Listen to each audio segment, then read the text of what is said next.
नमस्कार सर. हा, नमस्कार ताई, बोला ना. रब्बी पेरणीसाठी जे अनुदान सुरू आहे शेतकऱ्यांना वाटप, हो.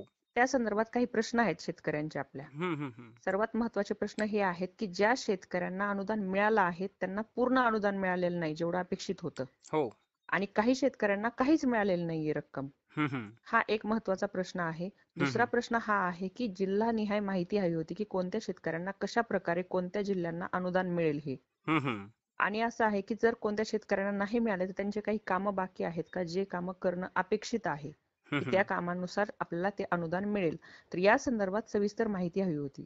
नक्कीच आपण पाहतोय राज्य सरकारच्या माध्यमातून रब्बी पेरणीसाठीचं अनुदान शेतकऱ्यांना जाहीर केलेलं आहे. याच्या वाटपाची प्रक्रिया देखील सुद्धा शासनाच्या माध्यमातून सुरू झालेली आहे. शेतकऱ्यांच्या मनामध्ये बरेच सारे शेतकऱ्यांचे प्रश्न आहेत की बाबा हे अनुदान येण्यासाठी आम्हाला कोणतं काम करावं लागणार.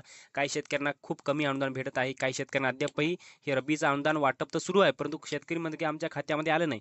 तर याची आपण सविस्तर माहिती घेण्याचा प्रयत्न करूयात आणि संपूर्ण जिल्ह्याने आकडेवारी, संपूर्ण यादी बघण्याचा प्रयत्न करूया. त्यामुळे शेतकऱ्यांना हे महत्त्वाचं आहे की रेकॉर्डिंग संपूर्ण बघावी, कारण की या रेकॉर्डिंगमध्ये सर्व शेतकऱ्यांची प्रश्नाची उत्तरे याच्यामध्ये असणार आहेत. त्यामुळे शेतकऱ्यांना एक महत्त्वाची विनंती आहे, चॅनलवर जर नवीन असाल चॅनलला नक्की सबस्क्राईब करा, व्हिडिओला शेअर करा, लाईक देखील सुद्धा करायला विसरू नका. तर शेतकरी बांधवांसाठी ही महत्त्वाची बातमी आहे. याच्यामध्ये पहिलं जिल्हा आहे ज्याच्यामध्ये आपण बघतोय छत्रपती संभाजीनगर, आणि छत्रपती संभाजीनगर जिल्ह्यातल्या 6,88,000 शेतकऱ्यांना 608,95,00,000 रुपयाचं रब्बीचं अनुदान जाहीर केलेलं आहे आणि याच्या वाटपाची प्रक्रिया सरकारने सुरू केलेली आहे. दुसरा जिल्हा आहे हिंगोली. हिंगोली जिल्ह्यातल्या 2,97,000 शेतकऱ्यांना 341,28,00,000 रुपयाचं रब्बी पेरणीसाठीचं अनुदान जाहीर केलेलं आहे. वाटपाची प्रक्रिया सरकारच्या माध्यमातून सुरू केलेली आहे. तिसरा जिल्हा आहे नांदेड. नांदेड जिल्ह्यातल्या 7,80,000 शेतकऱ्यांना 727,93,00,000 रुपयाचं रब्बी पेरणीसाठीचं अनुदान सरकारने जाहीर केलेलं आहे. याच्या वाटपाची प्रक्रिया देखील सुद्धा सुरू झालेली आहे. पुढचा जिल्हा आहे बीड जिल्हा. बीड जिल्ह्यातल्या 7,37,000 शेतकऱ्यांना 708 कोटी रुपयाचं हे अनुदान मंजूर केलेलं आहे. वाटपाची प्रक्रिया या सर्व जिल्ह्यामध्ये सुरू झालेली आहे. याचबरोबर पुढचा जिल्हा आहे जालना. जालना जिल्ह्यातल्या 6,21,000 शेतकऱ्यांना 461,51,00,000 रुपयाचं रब्बी पेरणीसाठीचं अनुदान मंजूर केलेलं आहे. याच्या वाटपाची प्रक्रिया शेतकऱ्यांच्या बँक खात्यामध्ये सुरू झालेली आहे. पुढचा जिल्हा आहे धाराशिव. धाराशिव जिल्ह्यातल्या 5,06,000 शेतकऱ्यांना 577,54,00,000 रुपयाचा निधी मंजूर केलेला आहे. वाटपाची प्रक्रिया या जिल्ह्यामध्ये सुरू करण्यात आलेली आहे. पुढचा जिल्हा आहे लातूर. लातूर जिल्ह्यातल्या 5,19,000 शेतकऱ्यांना 565,58,00,000 रुपयाचा निधी मंजूर केलेला आहे. वाटप देखील सुद्धा लातूरमध्ये सुरू झालेला आहे. पुढचा जिल्हा आहे परभणी. परभणी जिल्ह्यातल्या 4,39,000 शेतकऱ्यांना 495 कोटी रुपयाचं अनुदान मंजूर केलेलं आहे आणि याचं वाटप देखील सुद्धा परभणी जिल्ह्यामध्ये सुरू झालेलं आहे. पुढचा जिल्हा आहे वर्धा. वर्धा जिल्ह्यातल्या शेतकऱ्यांना एकंदरीत 282,31,00,000 रुपये मंजूर झालेले आहेत आणि एकूण वर्धा जिल्ह्यातली 2,34,000 शेतकरी पात्र आहेत. याचबरोबर पुढचा जिल्हा आहे सोलापूर. सोलापूर जिल्ह्यामध्ये तब्बल सर्वात जास्त निधी 652 कोटी रुपये मंजूर केलेला आहे आणि या जिल्ह्यातील 7,82,000 शेतकरी पात्र आहेत आणि वाटप देखील सुद्धा सोलापूरमध्ये सुरू झालेला आहे. पुढचा जिल्हा आहे सांगली. आणि सांगली जिल्ह्यातील 1,61,000 शेतकऱ्यांना 99 कोटी रुपयाचं रब्बी पेरणीसाठीचं अनुदान सरकारने मंजूर केलेलं आहे. वाटप देखील सुद्धा सांगली जिल्ह्यामध्ये सुरू झालेलं आहे. पुढचा जिल्हा आहे कोल्हापूर. कोल्हापूर जिल्ह्यातील 43,291 शेतकऱ्यांना 10,88,00,000 रुपयाचं अनुदान सरकारने मंजूर केलेलं आहे. वाटपाची प्रक्रिया देखील सुद्धा या जिल्ह्यामध्ये सुरू झालेली आहे. पुढचा जिल्हा आहे पुणे.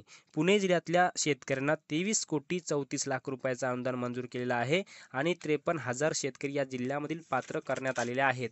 यानंतर आपण बघतोय पुढचा जिल्हा आहे यवतमाळ. यवतमाळ जिल्ह्यातल्या 5,23,345 शेतकऱ्यांना 638,15,00,000 रुपयाचा निधी मंजूर केलेला आहे. वाटपाची प्रक्रिया देखील सुद्धा यवतमाळ जिल्ह्यामध्ये सुरू झालेली आहे. पुढचा जिल्हा आहे बुलढाणा आणि या जिल्ह्यातील 6,85,338 शेतकऱ्यांना 610,57,00,000 रुपये मंजूर केलेले आहेत आणि बुलढाणामध्ये याचं वाटप सुद्धा सुरू झालेलं आहे. त्यानंतर आपण बघतोय अमरावती जिल्हा. अमरावती जिल्ह्यातल्या 2,24,995 शेतकऱ्यांना 186,90,00,000 रुपयाचं अनुदान सरकारने मंजूर केलेलं आहे आणि अमरावतीमध्ये वाटप देखील सुद्धा सरकारने सुरू केलेलं आहे. पुढचा जिल्हा आहे अकोला. अकोला जिल्ह्यातल्या 3,56,229 शेतकऱ्यांना आपण बघतोय 323,49,00,000 रुपयाचा निधी मंजूर केलेला आहे. वाटपाची प्रक्रिया देखील सुद्धा सरकारने सुरू केलेली आहे. पुढचा जिल्हा आहे वाशिम.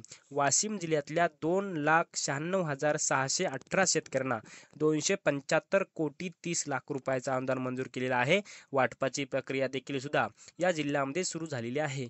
त्यानंतर आपण बघतोय नागपूर जिल्हा. नागपूर जिल्ह्यातल्या 1,12,900 शेतकऱ्यांना 92,81,00,000 रुपयाचं अनुदान मंजूर केलेलं आहे आणि हे अनुदान वाटपाची मंजुरी सुद्धा म्हणजे वाटप देखील सुद्धा या जिल्ह्यामध्ये सुरू झालेलं आहे. पुढचा जिल्हा आहे भंडारा. भंडारा जिल्ह्यातल्या 27,302 शेतकऱ्यांना 9,04,00,000 रुपयाचं अनुदान मंजूर केलेलं आहे.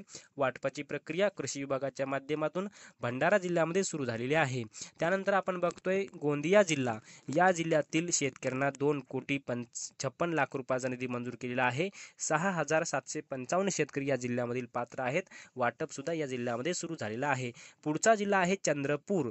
चंद्रपूर जिल्ह्यातील 1,25,603 शेतकऱ्यांना 110,30,00,000 रुपयाचं अनुदान मंजूर झालेलं आहे. वाटपाची प्रक्रिया या जिल्ह्यामध्ये सुरू झालेली आहे. त्यानंतर आपण बघतोय शेवटचा जिल्हा गडचिरोली. या जिल्ह्यातील 24,009 शेतकऱ्यांना 13,26,00,000 रुपयाचं अनुदान मंजूर केलेलं आहे आणि वाटपाची प्रक्रिया देखील सुद्धा सुरू झालेली आहे.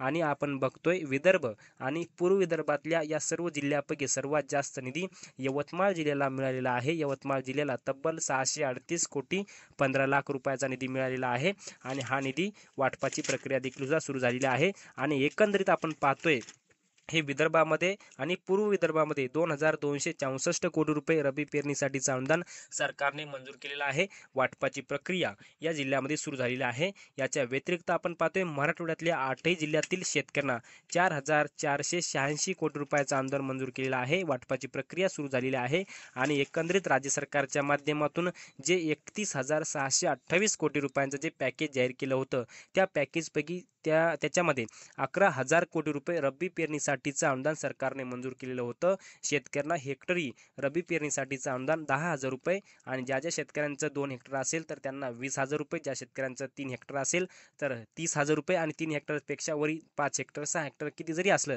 तरी त्या शेतकऱ्याला 30,000 रुपये मिळणार, कारण की ही मर्यादा 3 हेक्टरची म्हणजे 30,000 रुपयापर्यंतची आहे. आणि आता ही झाली संपूर्ण जिल्ह्याची यादी. परंतु आपण बघतोय ज्या शेतकऱ्यांकडे फार्मर आयडी आहे आणि ज्या शेतकऱ्यांचा फार्मर आयडी अप्रूव्ह झालेला आहे अशा शेतकऱ्यांच्या बँक खात्यामध्ये आज, उद्या आणि परवा म्हणजे येणाऱ्या 3 दिवसामध्ये संपूर्ण निधीचं वितरण होईल.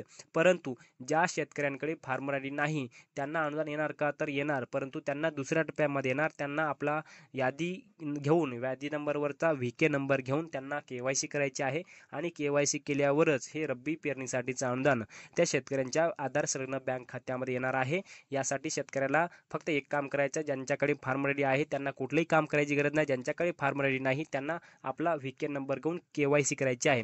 आता हे झालं संपूर्ण मूळ, परंतु त्याच्यामध्ये आपण शेवटचं महत्त्वाचं बघण्याचा प्रयत्न करूया की काही जिल्ह्यामध्ये याचं वितरण सुरू झालेलं आहे. काही शेतकऱ्यांना 5,500, 6,600 रुपये येतात. मग ते शेतकरी म्हणतात सर याचे 2 टप्पे होणार का, तर याचे 2 टप्पे कुठलेही होणार नाहीत. ही एकाच टप्प्यामध्ये अनुदान येणार आहे. पण कसं असतं, 1 हेक्टर जमीन असेल तर त्याच्यामध्ये काही क्षेत्र काटलेलं असेल. 1 हेक्टरपैकी तुम्हाला 60च गुंठ्याचं अनुदान सरकारने दिलंय, कारण की उर्वरित जमीन तुमचं शेत पिकलंय किंवा त्याच्यामध्ये नुकसान एवढं झालंय, बाधित क्षेत्र जेवढं दाखवलं त्या क्षेत्रानुसार हेक्टरी रक्कम तुम्हाला मिळत आहे. त्यामुळे काही शेतकऱ्यांना मिळालेली नसेल तर त्यांना येणाऱ्या 3 दिवसामध्ये संपूर्णपणे वितरण होईल. आणि एकंदरीत राज्यातील 34 जिल्ह्यातील शेतकऱ्यांना 11,000 कोटी रुपयाचं रब्बी पेरणीसाठीचं अनुदान सरकारने मंजूर केलेलं आहे. नक्कीच सविस्तर माहिती दिल्याबद्दल धन्यवाद.